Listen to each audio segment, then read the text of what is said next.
تو مسجد میں عبادت کا کام یہ ہوتا ہے کہ عبادت کرنا، نہ کہ مسجد میں آ کر فرمینی یا بات چیت یا دنیا کی گالی گلوچ یا الٹی سیدھی خرافات۔ یہ سب مسجد کے اندر جب آپ آ گئے تو یہ باتیں، دنیا کی باتیں آپ کے لیے ناجائز و حرام ہیں۔ سمجھ جائیے پہلی بات۔ دوسری بات میں جو عرض کرنا چاہتا ہوں وہ یہ ہے کہ رمضان کا مبارک مہینہ، اور اس مہینے میں اللہ رب العزت جیسا کہ میں نے بتایا، جمعے کو بھی آپ کو بتایا کہ شیطان کو قید کر دیتا ہے۔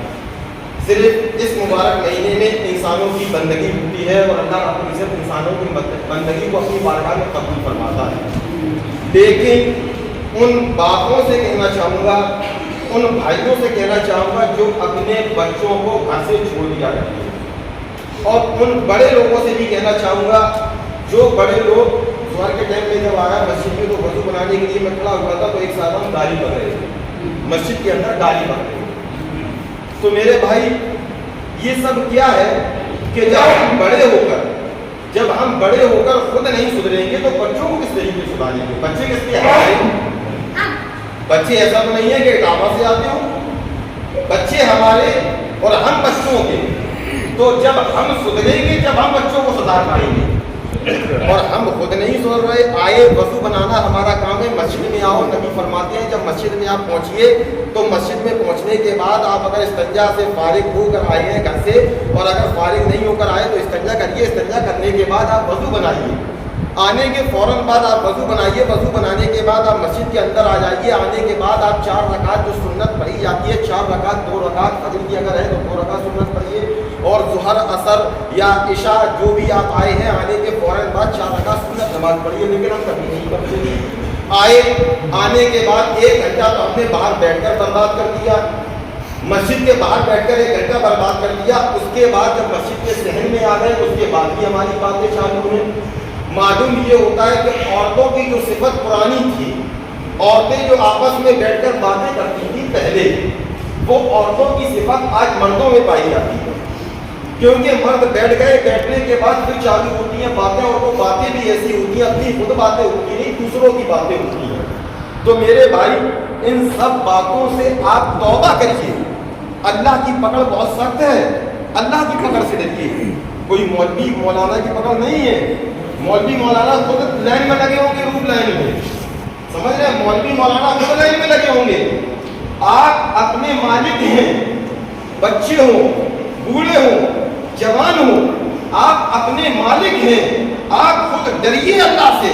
یہ مت حسن پن میں رہیے کہ جو ہوگا دیکھا جائے گا، نہیں ہوگا جو وہ کتابوں میں موجود ہے، اور کتابیں بیان فرماتی ہیں کہ جب انسان مسجد کے اندر آتا ہے اگر وہ ذرہ برابر دنیاوی بات کرتا ہے، اللہ رب العزت 40 سال کی عبادت اس کی ختم فرما دیا، 40 سال کی عبادت ختم فرما دیتا ہے۔ ابھی تمہیں جمعہ آ کے بھی نماز پڑھتے ہوئے باتیں کرو گے، 40 سال کی عبادت ختم۔ اور بچوں سے بھی میں گزارش کروں گا کہ جب مسجد میں نماز کا وقت ہو یا جماعت کا وقت ہو، اکثر دیکھا جا رہا ہے تراویح کے موقع پر بھی، کیونکہ میں ابھی کھڑا ہو کر سجدہ نہیں کر پا رہا تو میں بیٹھ کر نماز پڑھتا ہوں تو اس لیے پیچھے کھڑا ہوتا ہوں۔ تو جب میں پیچھے کھڑا ہوتا ہوں دیکھا جاتا ہے بچے کے ساتھ جوان بھی بیچارے نیت باندھے پیچھے گھوم رہے ہیں، ٹہل رہے ہیں، ادھر ادھر گھومے، مارا پیٹی کری، واپس آ گئے۔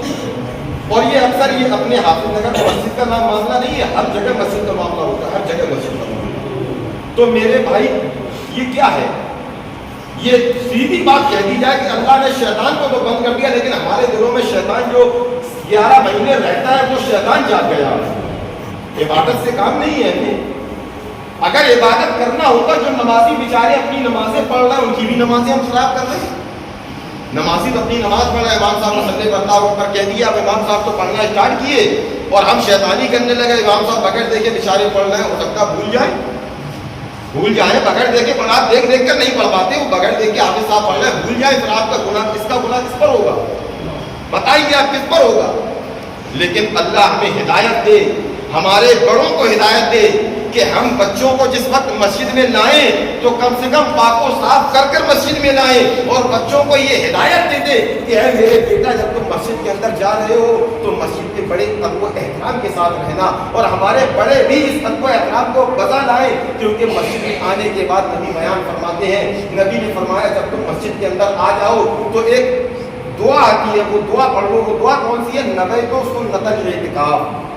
یہ دعا اگر یاد نہ ہو تو یاد کر لیجئے, نویت سنت الاعتکاف یعنی اعتکاف کی نیت سے میں مسجد کے اندر داخل ہوا.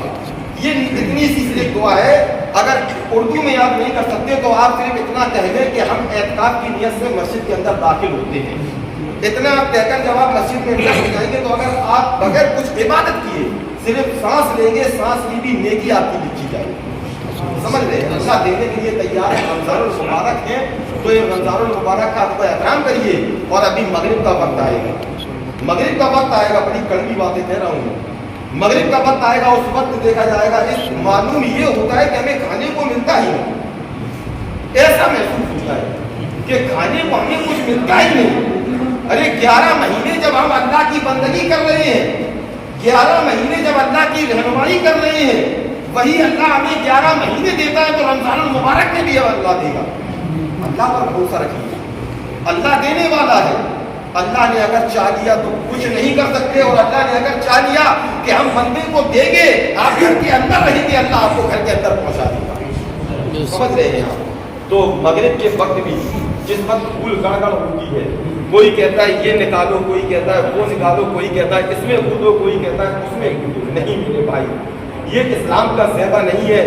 آپ روزے دار ہیں, آپ نمازی ہیں, آپ پرہیزگار ہیں, آپ نبی کے وفادار ہیں. نبی کے وفادار, وہ نبی کے وفادار کہ نبی کی بیٹی فاطمہ, فاطمہ کو آپ جانتے ہیں اچھے سے, امام حسین کی والدہ ہے. فاطمہ کو زہرا روزے سے تھی, پہلا دن رمضان المبارک کا تھا. اللہ جب امتحان دیتا ہے تو کس طریقے سے دیتا ہے؟ اللہ نے جبرائیل کو بھیجا, فاطمہ زہرا روزے سے ہے. حضرت امام حسن امام حسین بچپنے کا عالم ہے, ابھی 4-4, 5-5 سال کی عمر مبارک ہے. آپ لوگ بیٹھے ہوئے ہیں, سحری کی بغیر کچھ کھائے پیے سحری کر لی, پانی اکیلا پیا, سحری کر لی امام حسین امام حسن نے, حضرت مولائے کائنات مشکل کشا علی مرتضیٰ نے, اور حضرت فاطمہ زہرا نے. سحری کرنے کے بعد حضرت مولا علی چلے گئے کھیتوں کھلیان میں, جنگلوں میں لکڑی کاٹنے کے لیے. آج ہم ایسیوں میں رہ کر کہتے ہیں اللہ روزہ میں کھل نہ رہا ہے. مولائے کائنات سے پوچھئے, کھیتوں کھلیان میں جنگل میں لکڑی کاٹ رہے ہیں, وہ بھی صبح فجر میں سحری نہیں کی آپ نے, پانی صرف پیا ہے. لکڑی کاٹ کر جب شام کا وقت ہوا, آپ واپس آ رہے تھے تو آپ نے لکڑی کو بیچا. بیچنے کے بعد جو کچھ رقم, ذرا سی رقم ملی, وہ رقم سے آپ نے افطار کا سامان لیا. لینے کے بعد گھر پہنچے تو حضرت فاطمہ زہرا نے دسترخوان بچھایا. حضرت امام حسن امام حسین کی بچپنے کی عمر ہے, آپ بیٹھ گئیں. آپ نے اپنے بچوں کو بٹھالا, مولائے کائنات مشکل کشا بھی بیٹھ گئے. افطار کا وقت جب قریب ہوا, آپ دعائیں کر رہی تھی, پروردگار میرے تمام نانا کے امتیوں کی مغفرت فرما دے. آپ دعائیں مانگ رہی تھی, پروردگار میرے دسترخوان کو وسیع فرما دے. آپ دعائیں فرما رہی تھی, پروردگار نانا کے تمام امتیوں کے کاروبار میں برکتیں عطا فرما دے. آپ تمام دعائیں فرما رہی تھی, اتنے میں دروازے پر دستک ہوئی. دروازے پر دستک ہوئی. سائل نے کہا کھولو, کون؟ اندر سے آواز پہنچی, کون ہے آپ؟ کہا میں ایک فقیر ہوں. کہا بتائیے کس لیے آئے ہو؟ کہا اس لیے آیا ہوں, میں نے یہ سنا ہے کہ فاطمہ کے دروازے پر جو انسان جاتا ہے وہ خالی ہاتھ نہیں آتا. میں تمہارے دروازے پر آیا ہوں تو قربان جائیے.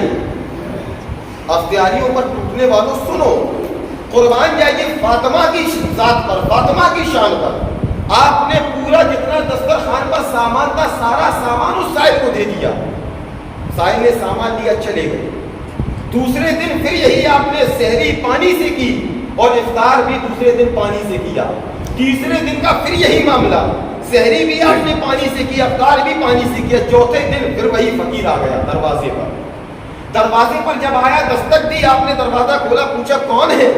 کہا میں فقیر ہوں, اللہ کا بھیجا ہوا ہوں, مجھے کچھ خیرات کر دو. تو حضرت فاطمہ زہرا نے وہ دسترخوان کا تمام سامان اٹھایا, دے دیا. جیسے ہی آپ نے دیا, وہ فقیر ترنت اپنی شکل کو بدل لیا, شکل کو چینج کر لیا. وہ فقیر کہتے ہیں فاطمہ میں اللہ کی بارگاہ میں نے گزارش کی تھی کہ اے مالک و مولا دنیا میں ایسا کوئی صبر والا انسان دکھا جو واقعی تجھ سے اور تیری تمام صفت سے جو صبر کرتا ہو. تو اللہ نے فرمایا تھا کہ فاطمہ کے پاس چلے جاؤ, میں نے فاطمہ تم کو واقعی صابر پایا ہے. اے فاطمہ میں اللہ کی بارگاہ میں سفارش کرتا ہوں کہ اے فاطمہ تو ذرا واقعی تم صابر ہو اور ایسی صابر ہو کہ قیامت تک تمہارا صابروں میں نام لکھا جائے. سبحان اللہ. اور آپ ارشاد فرماتے ہیں کہ میں جبرائیل ہوں اللہ کی طرف سے تمہارا امتحان لینے آیا تھا, لیکن تم امتحان میں پاس ہوئی. آج جبرائیل نہیں آتے کیونکہ ہماری بھی ذات کو نہیں, آپ کی ذات کو ہے کہ ہمارے اعمال ہی اتنے گندے ہیں, بد سے بدتر اعمال ہیں. تو اس دور میں جبرائیل نہیں آتے. جبرائیل کب تک آئے؟ جب تک نبی رہے. نبی کے بعد جبرائیل کا آنا بند ہو گیا. تو میرے بھائی آج ہمیں آپ کو سدھرنا ہے, اور وہ کیسے سدھریں گے یہ اللہ نے آپ کو عقل دی ہے. ایسا نہیں ہے کہ میں بار بار بتاؤں, بار بار مجھے بتانے کی نہیں, اللہ نے عقل دی ہے. اگر عقل نہ ہو تو ہم میرے بھائی گوبر کھانے لگے, عقل نہ ہو گوبر کھانے لگے. لیکن اللہ نے عقل دی ہے تو عقل کے بعد ہی ہم تمام اچھی چیزیں کھاتے ہیں. عقل دی ہے تبھی تو اچھی چیزیں کھاتے ہیں. آج ہمارے سامنے چٹنی رکھ دی جائے اور ایک طرف گوشت رکھ دیا جائے, ہم کیا کھائیں گے بتائیے؟ عقل دی ہے اللہ نے تو ہم گوشت کھائیں گے پہلے, چٹنی بعد میں دیکھیں گے. تو اسی طریقے سے جب اللہ نے ہمیں عقل دی ہے, ہمیں سمجھنے کا شعور ہے, تو ہم اس طریقے سے سمجھیں کہ یہ مسجد ہے اور اس مسجد کا آداب ہر انسان کو بجا لانا ہے. چاہے آپ غسل خانے میں رہیں نہ رہیں, لیکن مسجد میں جس وقت آئیں اس وقت اپنا احکام بجا لائیں. اور اگر نہیں بجا لائیں گے تو قسم خدا کی ایک وقت وہ آئے گا کہ میں خود مسجد سے ہاتھ اٹھا کر تمہارا باہر کروں گا. کرنے والا نہیں کسی سے, نہ کسی سے کرتا ہوں, ہاتھ اٹھا کر میں باہر کر دوں گا. پھر چاہے کوئی باپ آ جائے, ماں آ جائے, کہے کہ میرے بچے کو تم بنایا فلانے انسان کو, نہیں میں نہیں کرتا, کچھ نہیں کر پاؤ گے, مار نہیں پاؤ گے. مارنا جلانا اللہ کی ذات ہے, سمجھ رہے ہیں. اور جب مسجد میں آپ سب کے لیے کھڑے ہو کریں, سب کے لیے, تو آخری گزارش یہی ہے جب سب بنایا کریں تو بڑے بڑے حضرات جو ہے پیچھے بیٹھتے ہیں نا, پیچھے نہ بیٹھا کریں بلکہ آگے آ کر بیٹھا کریں. آگے کی صفوں کو پورا کیا کریں, اس کے بعد بچے پیچھے سب سے پیچھے لگا کریں. یہی میری گزارش ہے.